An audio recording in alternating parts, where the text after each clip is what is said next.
જો આટલી વસ્તુનું ધ્યાન રાખીશું તો આવી ધગધગતી ગરમીની અંદર આપણે આપણા સ્વાસ્થ્યને સારું રાખી શકીશું। ગરમીની અંદર જો નસકોરી ફૂટતી હોય તો કોઠાનું શરબત પીવે અથવા તો કોઠાનું પાણી પીવે તો તરત જ એને રાહત થાય છે। આપણે જે શરબત બનાવ્યું એ ખાંડમાં બનાવીને પીએ છીએ। ખાંડ તાસીરની ગરમ હોય છે અને એની જાતે ઉગળવા દઈએ અને ત્યાર પછી જે ગોળનું શરબત આપણે પીએ છીએ એ ઠંડક તો આપે જ છે। પ્યોર કોટનના કપડાં પણ પહેરી શકાય અને લીલનનું કાપડ પણ પહેરી શકાય। આ બધા જ ઉનાળાના કાપડ છે જે આપણા સ્વાસ્થ્ય માટે પણ સારા છે।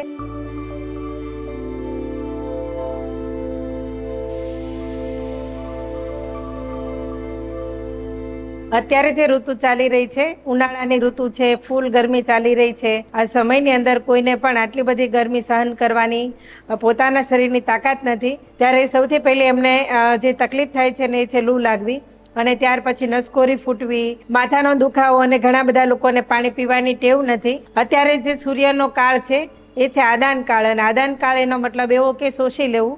અત્યારે સૂર્ય ધરતી ઉપરથી પણ શોષણ કરી રહ્યો હોય છે, વનસ્પતિમાંથી, લોકોના શરીરમાંથી। માણસ પોતાના આહાર વિહારનું જો બરાબર ધ્યાન ના રાખે તો એના શરીરની બળ પણ શોષી લેવામાં આવે છે, મતલબમાં કે બળહીન માણસ બને છે। ઘણા બધા લોકોનું વજન વધતું જ નથી। એવા લોકોએ આ ઉનાળાની અંદર પોતાના ખોરાકમાં ધ્યાન રાખીને પોતાના શરીરની અંદર જે કોષો તૃપ્ત થાય અને એના શરીરનો વિકાસ થાય એવા તમામ પ્રયત્નો કરવા જોઈએ। આવા લોકોને શરીરમાંથી જો પરસેવું વળે તો જ પોતાના શરીરનું ટેમ્પરેચર બરાબર જાળવી શકે છે અને પોતાના સ્વાસ્થ્યને સારું રાખી શકે છે। તો આપણે જાણી લઈએ કે શરીરમાંથી પરસેવો બહાર નથી નીકળતો તો એના માટે શું કરવું જોઈએ। તો સૌથી પહેલાં જે ઉપાય છે એ છે તેલ માલિશ। જો શરીરમાંથી પરસેવો બહાર નથી નીકળતો એવા દરેક વ્યક્તિએ પોતાના શરીરનું તેલ માલિશ કરવું જોઈએ। ખાસ કરીને પોતાના શરીરને સવારે જ્યારે જાગે ત્યારે 10 થી 15 મિનિટ કોઈ પણ એવા હેલ્ધી તેલ જે ધારો કે તલનું તેલ છે અથવા તો કોપરેલનું તેલ છે, આ બંને તેલથી માલિશ કરી અને પોતાના શરીરની અંદર ગરમી ઉત્પન્ન કરી અને પરસેવાને બહાર કાઢવો જોઈએ। પોતાના પગમાં પણ માલિશ કરવું જોઈએ, પગના તળિયે પણ માલિશ કરવું જોઈએ। ત્યાર પછી ત્રીજો ઉપાય છે પગના તળિયે ઘી ઘસવું। ગાયનું ઘી, દેશી ગાયનું ઘી અથવા તો ગીર ગાયનું ઘી, નમક નાખી અને ગાયના ઘીને કાંસાના વાસણથી પગના તળિયે ઘસવાથી ઘણી બધી શરીરની ગરમીને આપણે દૂર કરી શકાય છે। તો એના માટે પગના તળિયે રોજ ઘી ઘસવું જોઈએ। ત્યાર પછી છે મુલતાની માટી। તો મુલતાની માટી ઠંડક માટે ઓળખાય છે। ઘણા બધા લોકો પોતાના બોડી ઉપર પિમ્પલ્સ આવતા હોય તો ગરમીને મતલબમાં જે ખીલ થતા હોય છે એ ખીલને પણ મટાડવા માટે મુલતાની માટીનો ઉપયોગ કરે છે। મુલતાની માટીની અંદર ગુલાબજળનો ઉપયોગ કરી અને એનો લેપ કરી અને જે સ્થાને ગરમી લાગી રહી છે નાભી ઉપર નાભી પૂરણ પણ કરી શકીએ છીએ। તાળવાની અંદર પણ, વાળની અંદર પણ આપણે મુલતાની માટીનો લેપ કરી અને મગજની જે ગરમી છે એનું શમન કરી શકીએ છીએ। ત્યાર પછી છે નાળિયેર પાણી। નાળિયેર પાણી આપણા બોડીના ટેમ્પરેચરને તરત જ લેવલમાં લાવી દે છે। એટલે કે બોડી આપણું જો ડિહાઇડ્રેટ થયું હોય તો નાળિયેર પાણી તરત જ એને મેન્ટેન કરી દે છે। નાળિયેર પાણી બપોર પછી પીવાતું નથી આયુર્વેદના નિયમ પ્રમાણે।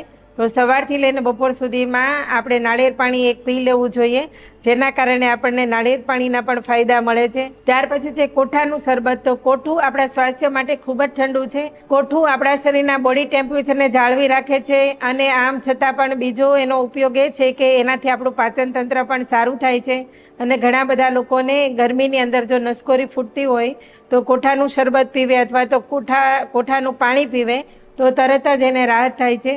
તો શરીરના ઠંડક આપવા માટે પણ કોઠું ખૂબ જ મહત્વનો ભાગ ભજવી રહ્યું છે।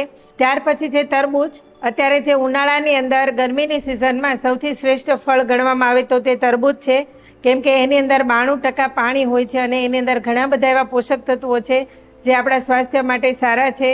પણ એના માટે પણ આપણે જાણવું જરૂરી છે કે નેચરલ ફળ છે કે નહીં। અત્યારે આપણને ઘણા બધા કેમિકલયુક્ત ફળો મળી રહ્યા છે પણ ખાવા પણ જરૂરી છે, પણ એના માટે આપણે સારી ક્વોલિટીની વસ્તુ શોધતી રહેવી જોઈએ। ઓર્ગેનિક ફળો શોધતા રહેવા જોઈએ, કેમ કે અત્યારે કેમિકલયુક્ત અને આર્ટિફિશિયલ એવું ઘણું બધું મળે છે કે જેના પર આપણે વિશ્વાસ નથી કરી શકતા। ત્યાર પછી છે ગોળ અને લીંબુનું શરબત।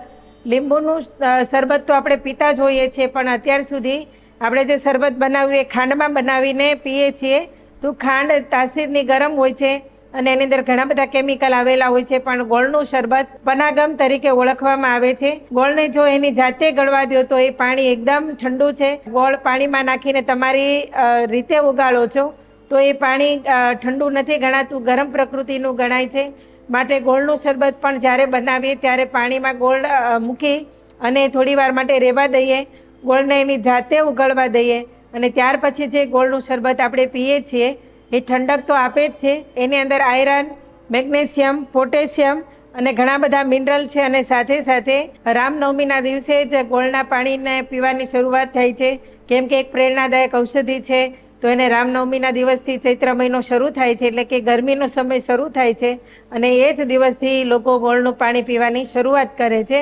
તો આ પણ આપણા માટે એક ઔષધિનું કામ કરે છે અને ખૂબ જ સસ્તું અને ઇઝીલી અવેલેબલ છે એવું કોઈ ઠંડુ પીણું હોય તો તે આપણા ઘરમાં જ છે ગોળનું શરબત. તો આજ પછી આપણે ક્યારે પણ શરબત બનાવીએ તો એની અંદર ખાંડનો ઉપયોગ નહીં કરતા, ગોળનો ઉપયોગ કરીશું. ત્યાર પછી છે ગુલકંદ. આપણે ગુલકંદને જાણીએ છીએ, પણ જો એને સારામાં સારી રીતે વૈદિક પદ્ધતિથી જો બનાવવામાં આવ્યું હોય તો એ આપણા સ્વાસ્થ્ય માટે બહુ સારું છે. ઘણા બધા લોકોને ગરમીની અંદર પેટમાં બળતરા થતી હોય, પગના તળિયામાં બળતરા થતી હોય, આંખોમાં બળતરા થતી હોય, તો શરીરની બળતરા દૂર કરવામાં ગુલકંદનું શરબત છે એ ખૂબ જ ઉપયોગી છે. સાથે સાથે બોડીની અંદર જે ટોક્સિન છે, જે ઝેરી પદાર્થો રહેલા છે, જે આપણે ઝેર ખોરાક દ્વારા આપણા બોડીમાં સ્ટોર થતું હોય, મેડિસિનો દ્વારા સ્ટોર થતું હોય, તો આવી દરેક પ્રકારનું ટોક્સિનને બહાર કાઢવામાં પણ આપણને મદદગાર છે. માટે ગુલકંદ અને ગુલકંદનું શરબત ઉનાળામાં આપણને ગરમીથી રાહત આપે છે અને શરીરની બળતરાને પણ દૂર કરે છે. મિશ્રી અને દૂધ બંને મિક્સ કરી અને પીવાથી જે બંનેના ગુણધર્મ છે એનો ફાયદો આપણે લઈ શકીએ છીએ. દૂધ ખોરાકમાં સંપૂર્ણ છે અને એનાથી પાચન શક્તિ પણ સારી થાય છે. અને મિશ્રી સાથે જ્યારે આપણે દૂધ લઈએ છીએ ત્યારે શરીરની ગરમી તો દૂર થાય જ છે, પાચન પણ સારું થાય છે અને સાથે સાથે એનિમિયા થવાનો જે પ્રોબ્લેમ છે એમાં પણ આપણને રાહત મળે છે. અને આ દૂધ જ્યારે આપણે પીએ છીએ ત્યારે સ્ટ્રેસ મુક્ત પણ થઈએ છીએ. આટલું બધું કરીએ છીએ પણ આપણને જો કપડાં પહેરવાનું સેન્સ નથી તો પણ આપણા શરીરની અંદર ગરમી ઉત્પન્ન થાય છે. ખાસ કરીને ઉનાળાની અંદર આપણે કાળા કલરના કપડાં, બ્લેક કલરના કપડાં નહીં પહેરીએ, કેમ કે બ્લેક કલર બહારનું જે સૂર્યનો તડકો છે એને ઓબ્ઝર્વ કરવાનું કામ કરે છે, તો એના કારણે આપણા બોડી ઉપર વધારે ગરમી લાગી શકે છે. બીજું કે અત્યારે સાદા અને સુતરાઉ કપડાં અને ખાદીના કપડાં પહેરવાનો આગ્રહ રાખીશું, જે આપણા શરીરમાં સીધું ટેમ્પરેચરને અડવા નથી દેતું અને આપણા શરીરની અંદર મતલબમાં કે ગરમીનું શોષણ કરવાનું, પરસેવું શોષવાનું કામ કરે છે.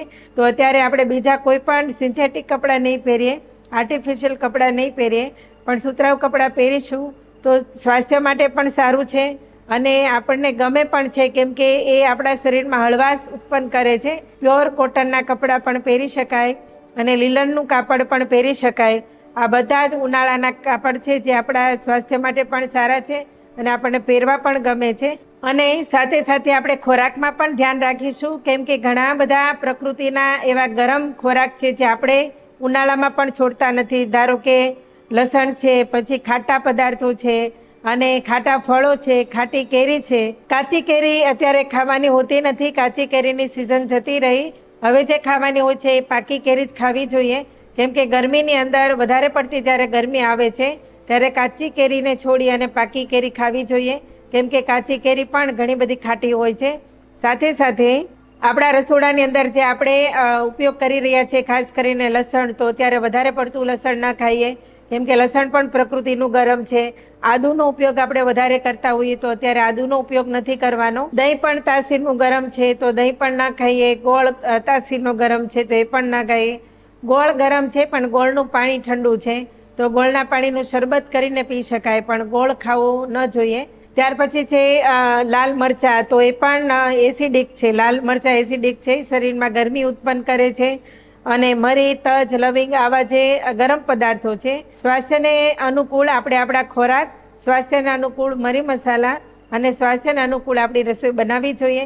જો આટલી વસ્તુનું ધ્યાન રાખીશું તો આવી ધગધગતી ગરમીની અંદર આપણે આપણા સ્વાસ્થ્યને સારું રાખી શકીશું અને આપણા સ્વાસ્થ્યને આપણે ટકાવી પણ શકીશું અને નિરોગી પણ રાખી શકીશું. આવી ઘણી બધી જાણકારી તમારા સુધી લાવીએ છીએ. આમાં વિશેષ તમારે કોઈ જાણકારી જોતી હોય અથવા તમને કોઈ પ્રશ્ન સતાવતા હોય અને એનો જવાબ તમારે જોઈએ છે તો હેલ્પલાઇન નંબર જે આવી રહ્યો છે એના પર તમે અમારો કોન્ટેક કરી અને અમારા સુધી પહોંચી શકો છો, અમારી સાથે વાત કરી શકો છો અને જરૂરી ગાઈડલાઇન્સ પણ મેળવી શકો છો.